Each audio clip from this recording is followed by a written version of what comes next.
Welcome to the Lighting Your Way podcast. This season, our sixth, we're talking to my colleagues at Guardian Nurses about how they help our patients navigate a very complex and confusing healthcare maze. At the end of each episode, you'll hear their suggestion as to how you can become an advocate for yourself and your loved ones. Although it is rare, men can get breast cancer.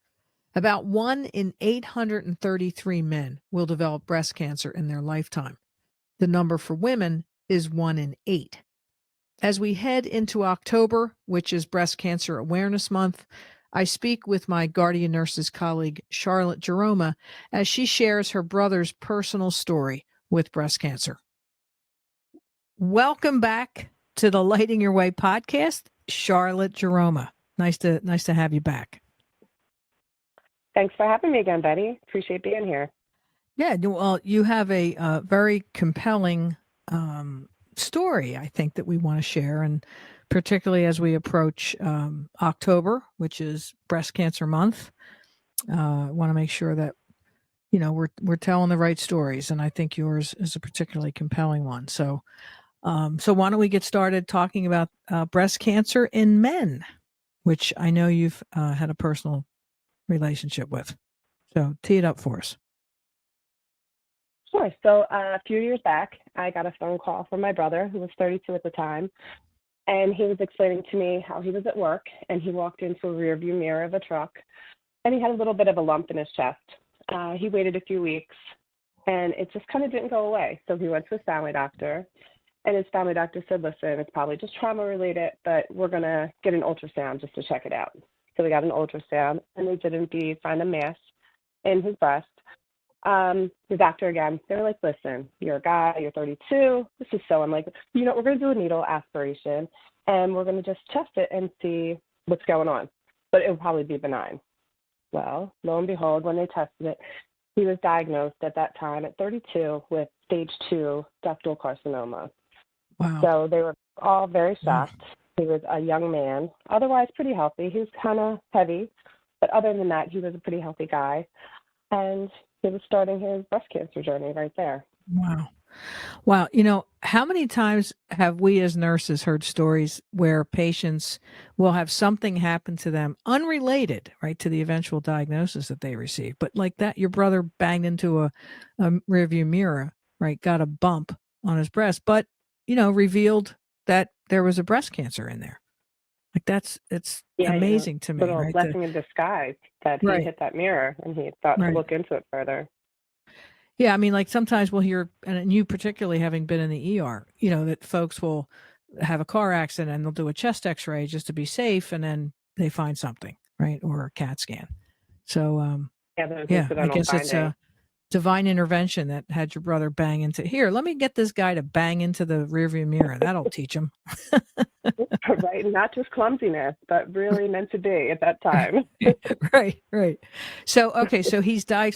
So the surgeon, did he go to? There's lots of breast surgeons around, and mostly they deal with women, right? But did he go to like a breast surgeon, or like what was for a guy who's been diagnosed with breast cancer? Tell me about So male breast cancer accounts for less than 1% of all breast cancer diagnoses. So he went to a breast surgeon, and they said that the best course of action for him was to get a mastectomy. Wow. And because of his history and being a little bit heavier, they opted to do a double mastectomy at that time, and they took both of his breasts off so that he could start treatment. And then from there, he started chemo and a radiation phase and went through that. He did really well. A year out, he was deemed clear of all cancer, which was pretty fantastic. Right. 2 years after that, they did find a little bit of metastasis on his ribs, so he started a different course of treatment and radiation. Wow. He's been doing well. He went on to have a baby with his wife, little miracle baby. And from there, he's been doing maintenance therapy and doing really well with his course of treatment. Still fighting his fight 9 years later, but he is a big advocate of sharing that men, too, get breast cancer. Sure, I bet. I mean, given his story, that's amazing. So let me ask you, obviously, since it's such a small percentage of men who experience this, was like, did his friends say, "Oh, come on"? Like, did he have any kind of, I don't want to say stigma, but what was the reaction from his friends or coworkers or something? So, Because you don't hear a lot of men having breast cancer. Certainly not a lot having a double mastectomy. right. So whenever people find out that he has cancer and he says, no, I have breast cancer, everybody kind of like gets a little taken back because they just don't kind of expect to hear it from Right. him being that age and gender. Right. So, I mean, it is more common in like the 60 to 70-year-old population, but it does In happen. 60 to So 70-year-old men. definitely Is that what you're saying? in 70-year-old men. Yeah. Yeah, for Okay. men. So that's the highest percentage of men that are diagnosed. Well, I just read an article, I guess it was a couple days ago, about the incidence. They're seeing a lot more cancers early in people's lives, right? 30-year-olds with colon cancer and 20-year-olds with this like there has been it seemingly, anecdotally at least, in guardian nurses, that there are a lot more younger patients that we're dealing with that have cancer. And your brother, at Yeah, 32 is certainly one of them, right? But did he get the yeah, same, definitely. I guess, chemo's chemo, right? Whether you're male or female, same chemo? Yeah, he did have a estrogen positive cancer, so he was treated for that. And we took him for a second opinion, even like 2 years into his treatment, and he's now in a program where he is eligible for clinical trials if they come up. Because previously, males with breast cancer were excluded from clinical trials, but now I think I think the one study I read said about 33% of trials are open to men with breast cancer as well. Okay. So that's really great that there's more options for treatment available. So they're including the men in the general trial with women. They're not just they're just making a research study of men with breast cancer. No, they're included in the clinical trials with Right. all breast cancer. Previously, Okay. they were excluded. Okay. I think because there was lack of numbers behind that. Right. Well, and it's all right. It's all driven by stats and data, and Hmm. somebody saying, well, there's such a low incidence.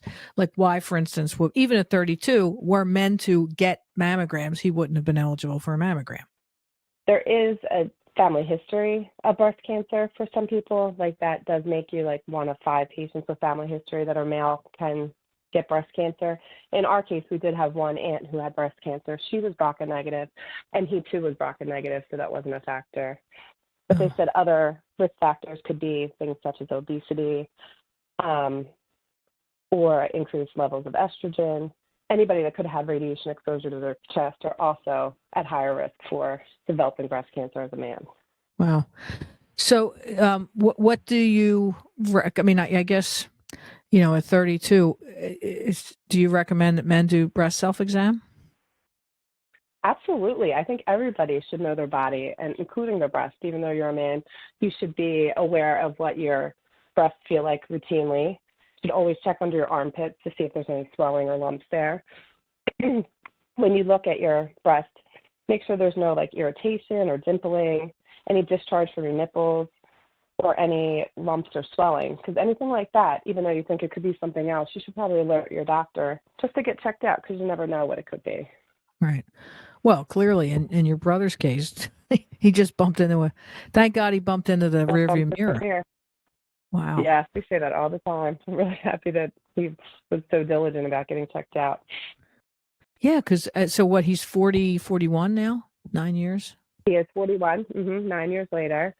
Yeah, and And just this year we saw another doctor and feel that his course of treatment is on the right plan. So we're going to keep him on this course of treatment, and okay. hopefully he'll just continue to do as well as he's been doing. So Charlotte, so we have 1 in 833 men getting breast cancer, 1 in 8 women. Because it's a hormonal cancer, I'm thinking about testicular cancer. Do you know what the rate is for, the incidence for men getting testicular cancer? According to the American Cancer Society, about 1 in every 250 males will develop testicular cancer at some point in their lifetime. Wow. So So testicular obviously, glands also are very important. yeah. So obviously more because it's their hormones, right? So your brother's well, he's 9 years in or 9 years out, I should say. So what's his future look like? Tell me, he's got a little girl, right? Oh, he's a little boy, Oh, little named boy. after Okay. him, so he's a little junior. Yep, and he is still continuing with treatment.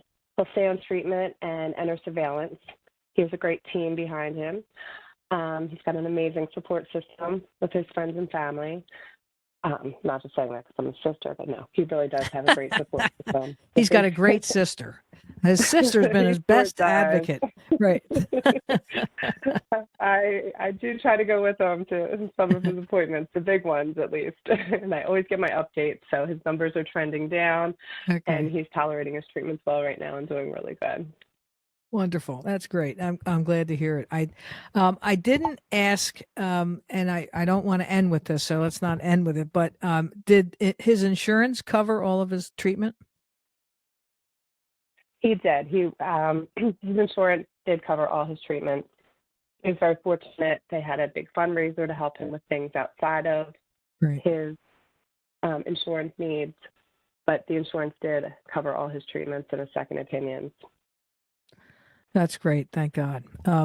Yeah. And, even his advocacy personally with his friends and family and coworkers probably is bringing attention to the fact that men do get breast cancer. So, yes, that's certainly his legacy to have more people interested in knowing about it. How would you, like, in terms of tips, I know you want to talk or suggest that men do, look at their bodies, make sure that there's no lumps or bumps or odd looking things. Anything else that you'd like to leave us with? Being aware of your body and being your own advocate is a huge takeaway. Knowing yourself and knowing how you feel, and make sure that you report it and that your feelings are heard, because your concerns are valid and people need to listen to you, because I always tell people nobody knows you better than you. So if you have that concern and somebody's not listening to you, go to another doctor and make sure that you get another opinion on that too. Right. And I guess I would add, don't dismiss things that you, as a man, you think, oh, I can't have breast cancer, or, I must have hurt myself. Like, don't dismiss symptoms, or I know a lot of men will dismiss chest pain, for instance, because they think it's muscular. Right. Absolutely true. Mm-hmm. So don't and stay with dismiss. Dr. Google. Yeah. Don't Google your own symptoms and diagnose yourself. Right. Go to a healthcare professional. And definitely don't dismiss how you feel and what you think you're feeling. It's better to be proven wrong than to not be examined and treated. Right. And do not let the healthcare system dismiss you. More importantly, perhaps, because we certainly have had examples of that, plenty of examples. I know we've had stories right and left at Guardian Nurses about healthcare system and healthcare professionals dismissing patients. So, it's your health. I'm sorry. I said, just because you don't fit the criteria of a certain diagnosis doesn't mean that you can't have it. Correct. Right. Well, thank you. I appreciate you sharing a personal story. I'm glad your brother is on the other side, so to speak, and doing well. Thank you. Thank you. Thank you. Please let him know that we're thinking of him and we're rooting for him. Thank you. I definitely will. And I'm sure he'll be listening to this very soon. And remember, she's the best sister ever. That's the takeaway for him all the time. That's the best takeaway for him from this podcast. I have the best sister ever. Absolutely. I should get him a shirt. I think that's worthy of a T-shirt for sure. All right, Charlotte, thank you so much for joining us. I look forward to hearing from you again. All right. Thank you, Betty. Thanks for having me. Look forward to next time. Okay. Take care. Bye-bye. Bye-bye. If you have any questions that you would like us to address in a future episode, please email us at podcast@guardiannurses.com. That email again is podcast@guardiannurses.com. We would love to hear from you. Thank you for joining us this week. You can find the Lighting Your Way podcast on Apple Podcasts, Google, YouTube, Spotify, and Stitcher. If you liked what you heard, tell a friend and leave us a review. You can learn all about Guardian Nurses Healthcare Advocates on our website, guardiannurses.com. So until next time, find some joy in your life, pet all the good doggies and kitties, and remember to tell your people that you love them. Take care.